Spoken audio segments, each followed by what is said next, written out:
Mike McCarthy's contract expires in a couple of days. We'll tell you if the Cowboys should bring him back in 2025 next.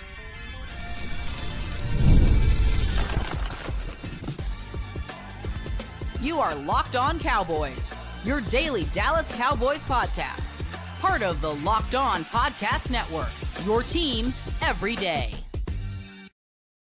Welcome back to the Locked On Cowboys podcast, part of the Locked On Podcast Network, your team every day. We'd like to thank you for making us your first listen of the day. This episode is brought to you by FanDuel. You can start the season with a big return on FanDuel. New customers can place a $5 bet, and you'll get started with $200 in bonus bets if you win or lose your first bet. Visit FanDuel.com to get started. Welcome back. I am your host, Marcus Mosher. You can follow me on Twitter at Marcus_Mosher. Joining me today, as always, is Landon McCool. You can follow him on Twitter at McCoolBCB. On today's show, we're going to break down the Dallas Cowboys coaching staff, which is all on expiring contracts right now, and we'll discuss whether they should or shouldn't bring them back in 2025. But first, Landon, let's start with their performance, how we think they did last year. How do you think McCarthy and this staff handled a really weird season?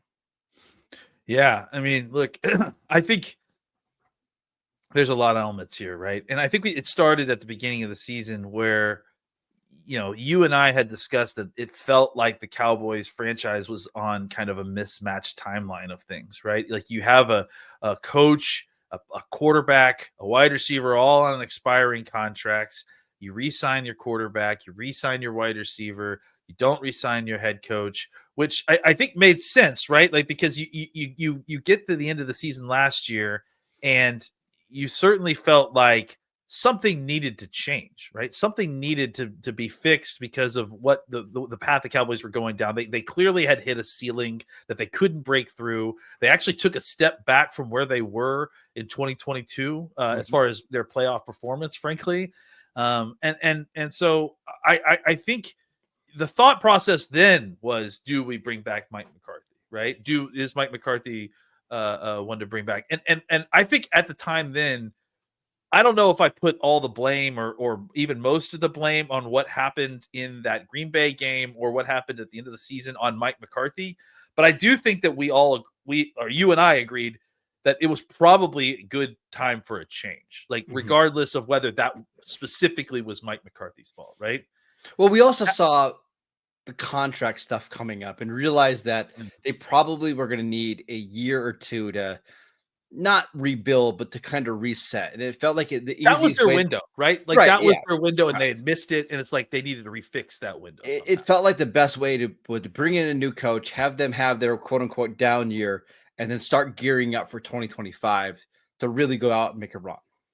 Yeah, and that's the thing. And again, we've harped on this a lot. I think the biggest sin of this season of the front office for 2024 was a mismanagement of expectations, right? Because I think after that, the thing that was so disheartening about that Packers game was that you knew all the expiring contracts that you had. You knew all the folks who weren't going to be in the building in 2024.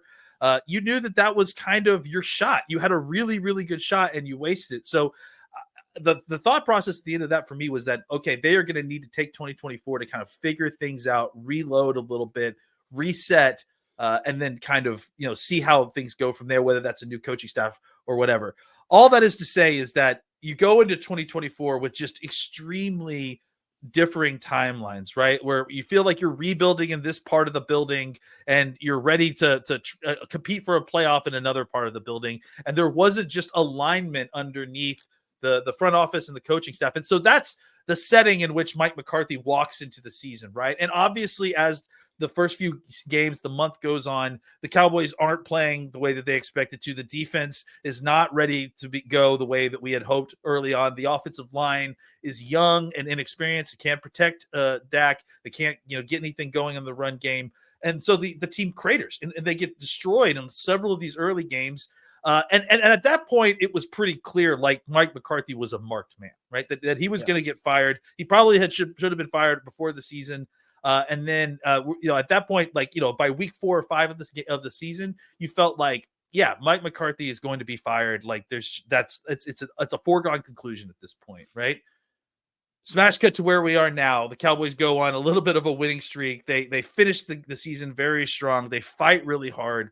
Lots of talk in the locker room about how the team supports Mike McCarthy. Lots of talk in the media about how Mike McCarthy deserves another shot. Whether that's his agent submitting that or whether folks really feel that way, it's in the zeitgeist right now, and that's kind of the thought process.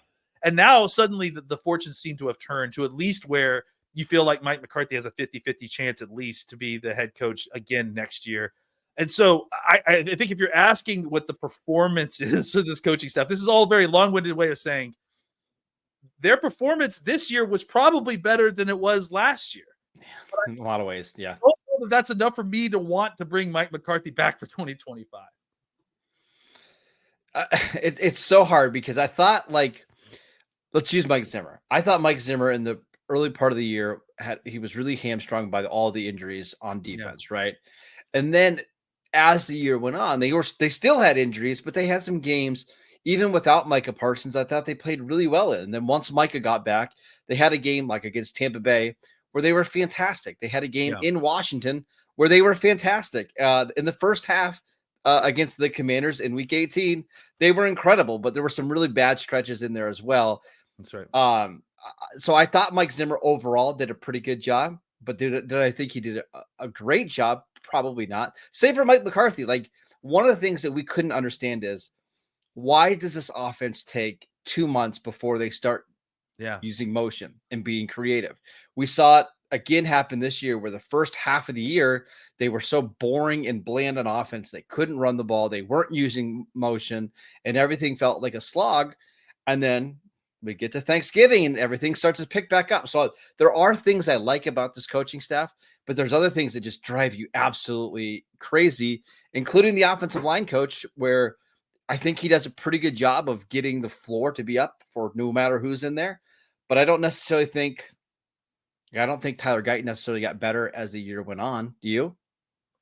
No, and I wonder if Guyton's situation, had to do a little bit with his injuries. But I think it certainly was a point where they were having to manage him because I think they were concerned about his confidence level. I just want to go back on one of the things you said that I think is funny is that, Zimmer in an interview just recently complained about the fact, not complained, but someone asked him, what would you do differently, right? And he said he probably would have done things his way earlier. I think it's ironic that Zimmer was not doing things his way early and they really struggled. And then once he started doing things his way, they started to get better. Mike McCarthy was doing things his way early and then they struggled. And then once he started kind of moving away from what he naturally wanted to do, that's when things started to kind of get better is very relative term, I would say, especially without Dak Prescott. But I think it is kind of interesting that in both cases, it felt like the coaching staff still wasn't certain on exactly how they wanted to handle their side of the ball by the time the season started. Well, and that's part of the problem when everybody is on an expiring contract, right? Yeah.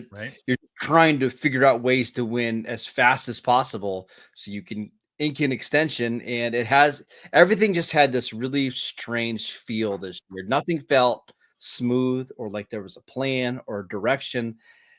And it's hard to see that changing, but I also think, man, we'll get to this in segment 2. Like, are you positive that you're going to get a better coach than Mike McCarthy? Do you really want to reset the coaching staff? And I mean, you've got a lot of young guys on this team that are going to be changing systems. A lot of players that have been in the system for a long time. Do you really want to change it for the hopes of getting somebody better than Mike McCarthy? I don't know. Yeah, and I think that's what we're going to discuss. But I do think there is a question of what can you get better than Mike McCarthy? And is there a situation is bringing back Mike McCarthy the worst case scenario here, right? Because you certainly could hire the wrong coach and make this situation even more of a disaster. I don't want to GM scared or whatever. But I also think that, as much as it is like a ploy used by front offices to keep people happy, I think that there is a little bit something to the idea that if you're a good enough team and you hang around the rim long enough, maybe if you just sign a couple extra free agents and actually go all in this year, you could probably get by with this coaching staff. And, look, this coach has won a Super Bowl before, so it's not like it's completely out of the question with this guy. I've also seen some of the other coaching candidates that teams are interviewing right now, like Ron Rivera, Pep Hamilton, and Mhm. it's like, okay, if those are going to be like realistic options for the Cowboys, I would rather keep Mike McCarthy. But at the same time, the goal is to win a Super Bowl and not just to hang around the rim. Can you do better than Mike McCarthy? We'll discuss that next. This episode is brought to you by PrizePicks. It's playoff time, and if you're like me, you want to make the most of the final weeks of the football action. That's where PrizePicks comes in. If you love football and want a chance to win real money while watching the games, PrizePicks is the place for you. It's the best way to turn your sports opinions into cash with daily fantasy player projections.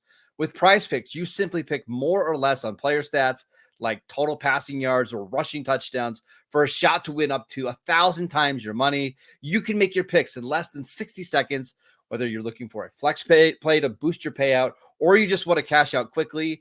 Prize Picks has got you covered. And with over 10 million members and billions in winnings, it's clear that people are absolutely loving this platform. I play it every single week. I cannot recommend it enough. And we've got a special offer for Locked On Cowboy listeners. Download the app today. Use promo code LOCKEDONNFL to get $50 instantly after you play your first $5 lineup. That is $50 instantly after you play your first $5 lineup once you download the app and use promo code LOCKEDONNFL. Prize Picks, run your game. Welcome back to the Locked On Cowboys podcast. We are discussing the Cowboys coaching performance from 2024. Atlanta, let's make our kind of final calls here because the Cowboys probably are going to have to make a decision here rather quickly on Mike McCarthy.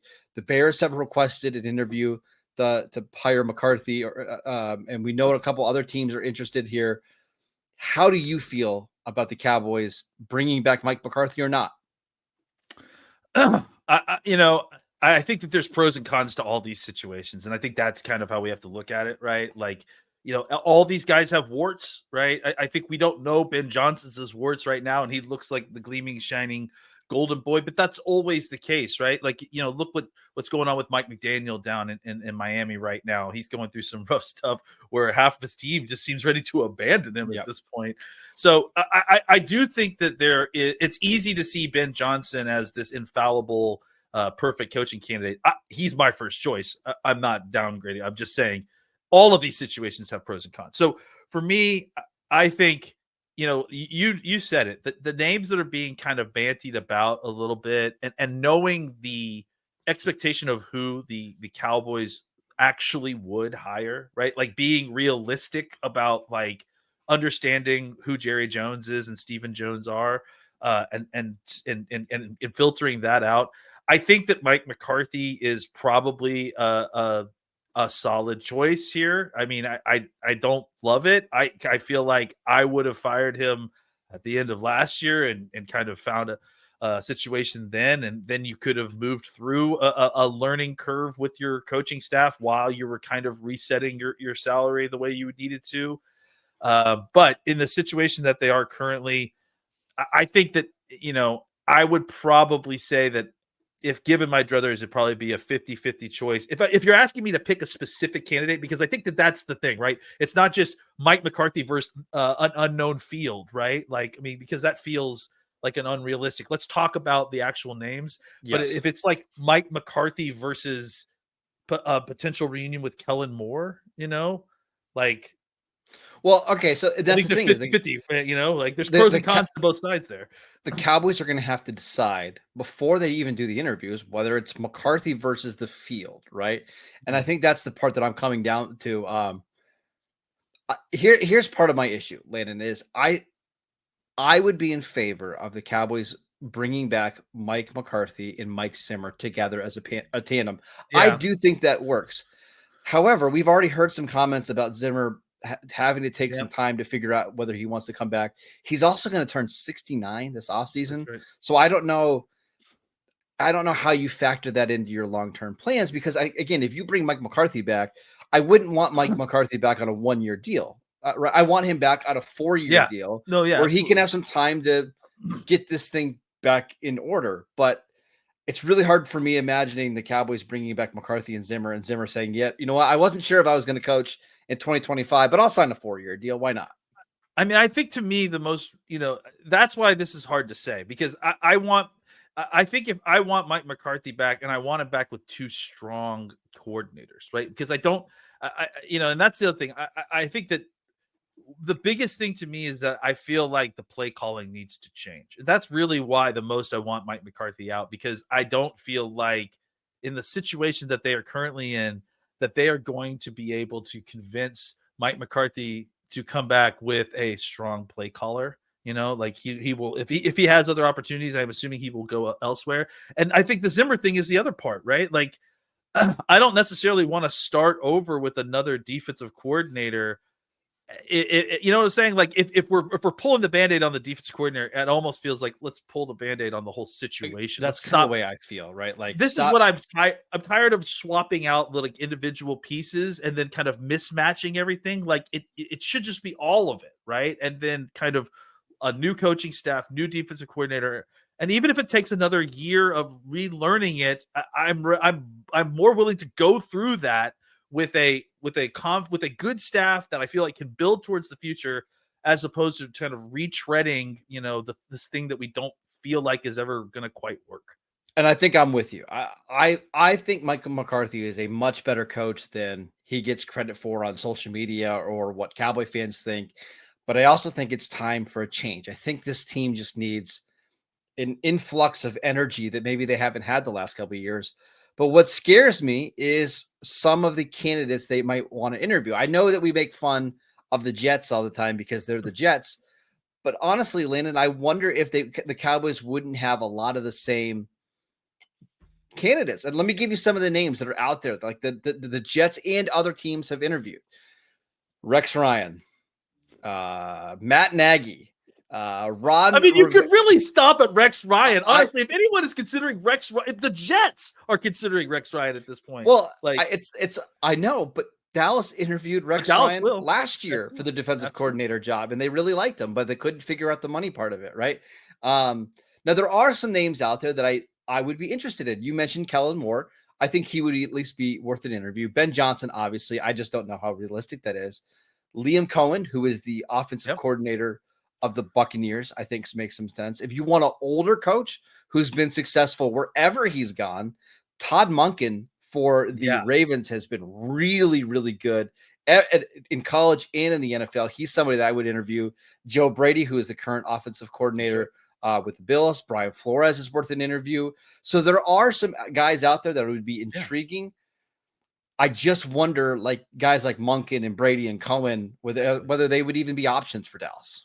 And that's the thing, right? Like, those are all the guys that you have in your mind that, like people point out, well, why don't you look at Monken or Cohen, or, you list all these guys. And I agree, there are a bunch of great potential candidates, but let's be, again, I don't like it any more than anybody else does, but let's be realistic about the way that who the Cowboys are going to actually hire, right? They're probably not going to hire a complete unknown or someone that doesn't have head coaching experience. I think Jason Garrett was kind of the exception to that rule because they had a familiarity with Jason Garrett there, right? And he had been internal, and obviously they've known him for a really, really long time. And I think that may be the same loophole that Kellen Moore may slip in if he gets an interview. But Liam Cohen's not going to get that. Brady's not going to get that. Todd Monken doesn't have any kind of relative relation to the Cowboys. And that's the other thing too that we need to talk about, is that clearly the Cowboys value guys that they have familiarity with, right? McCarthy was kind of the exception to that rule, and so was Parcells. But clearly, in general, they like to deal with folks that they have a familiarity with, they can trust. So I just have a hard time believing that they're going to pick somebody out of the blue who is also inexperienced, right? Who is also doesn't have head coaching experience. I don't know if does Monken have any head coaching experience? Yeah, I think he was a head coach at Southern Miss 1 year, a couple of years, and they were really good the couple of years that they were there. I want to go through some realistic options for the Cowboys. I'll give you my favorite, but Landon, I'm pretty sure I know who the Cowboys would hire if they decided to go in a different direction. We will get to that next. This episode is brought to you by Gametime. I love going to live events, whether it's sports, music, theater, comedy.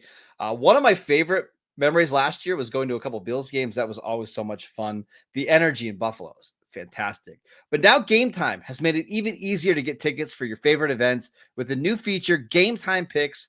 This feature filters out the fluff to show you only the incredible deals on great seats, so you don't have to waste your time searching through thousands of tickets.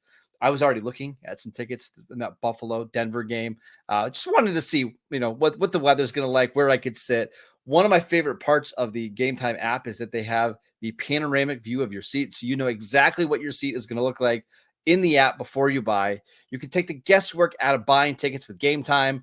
Download the Gametime app, create an account, use promo code LOCKEDONNFL for $20 off your first purchase. Terms apply. Again, create an account, redeem promo code LOCKEDONNFL for $20 off. Download Gametime today. What time is it? Gametime.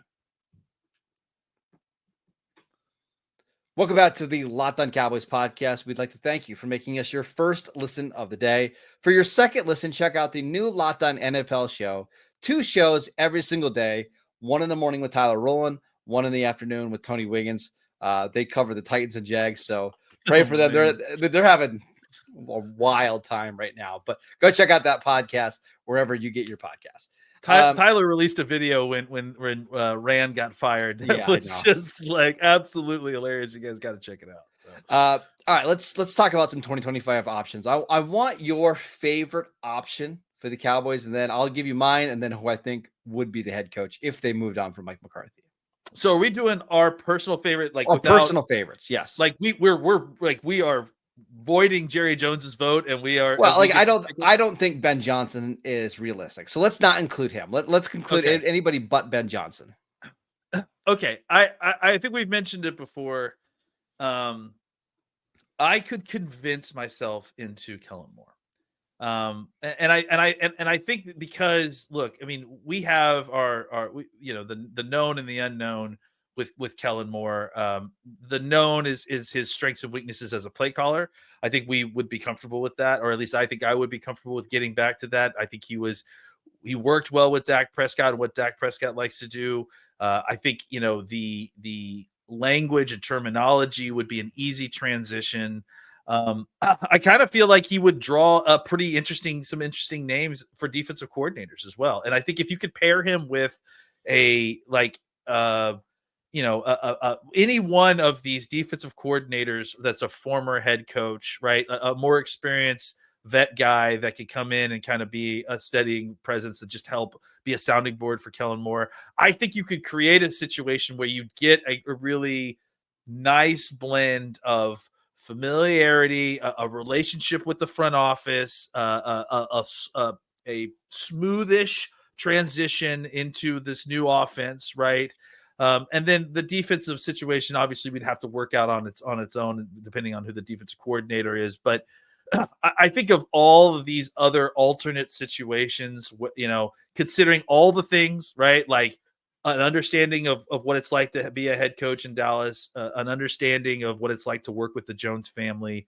I just think that Kellen Moore is the name that kind of, makes the most sense, and at least is at least a step or two closer to the Liam Cohens and Ben Johnsons of the world than Mike Vrabel or any of these other guys that are being bantied about. So you actually named the guy that I would, again, outside of Ben Johnson, it's Liam Cohen, because Liam Cohen has now worked with the Buccaneers. Had Baker Mayfield had the best year of his career. He threw 40-something touchdowns this year. More importantly for me, he figured out the run game. Like, Tampa Bay became a really good rushing team last year.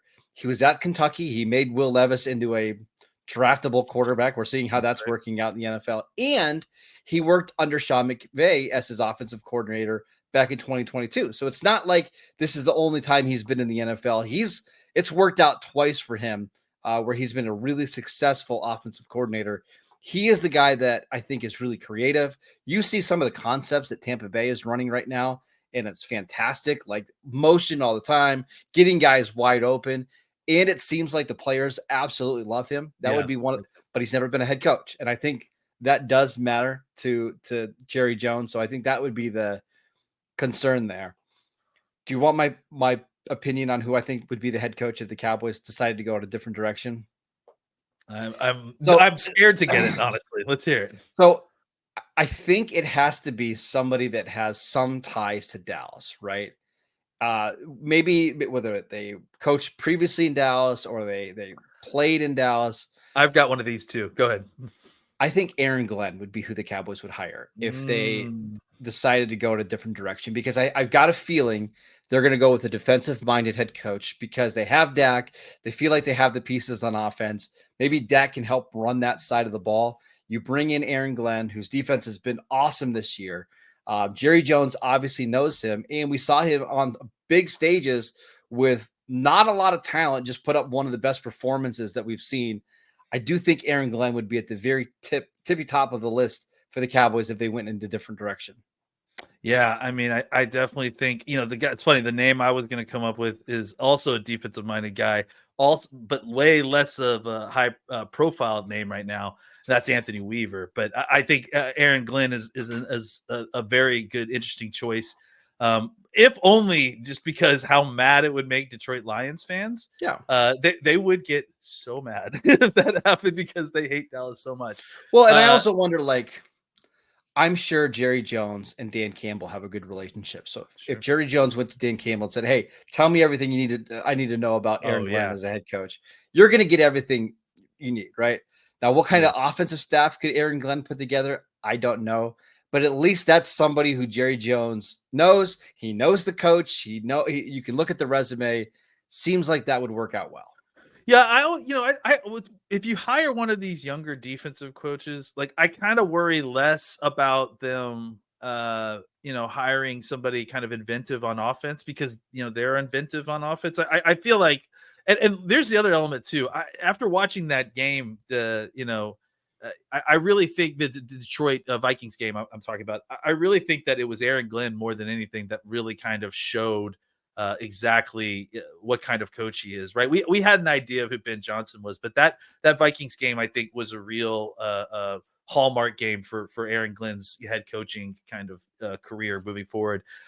Those are the kind of things that late in the season that stick in Jerry's mind, right? It sort of falls under that phenomenon of the last person who speaks to Jerry is going to be the one that has the biggest impression, right? So yeah, I think Aaron Glenn is a name that, it's funny, obviously is being bantied about as a name across the league for different head coaches, but you haven't really heard said with the Cowboys yet. And I do think there is a lot of crossing over there in his career and the Cowboys enough that that maybe Parcells make a call or something like that. And how would you feel about that? Look, again, I think what I've been saying for a while is that I would like the Cowboys to take a swing. I'm okay with them falling on their face, but I would like for them to try something different, right?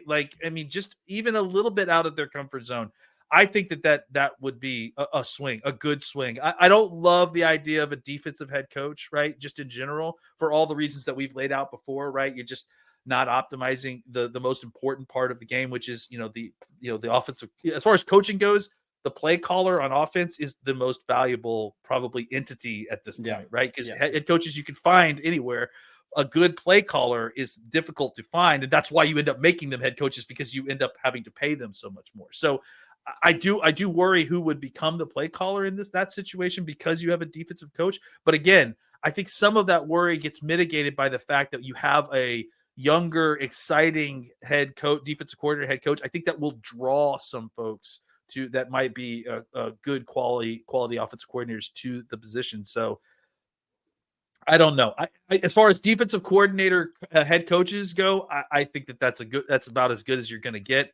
By the way, I just looked up how old Aaron Glenn is. How old do you think he is? Well, he's old. I mean, I certainly am not calling him a young. No, I know what you mean, though. I just was shocked because it feels like it wasn't that long ago he played for the Cowboys and made that big interception against the Chargers in Week 1.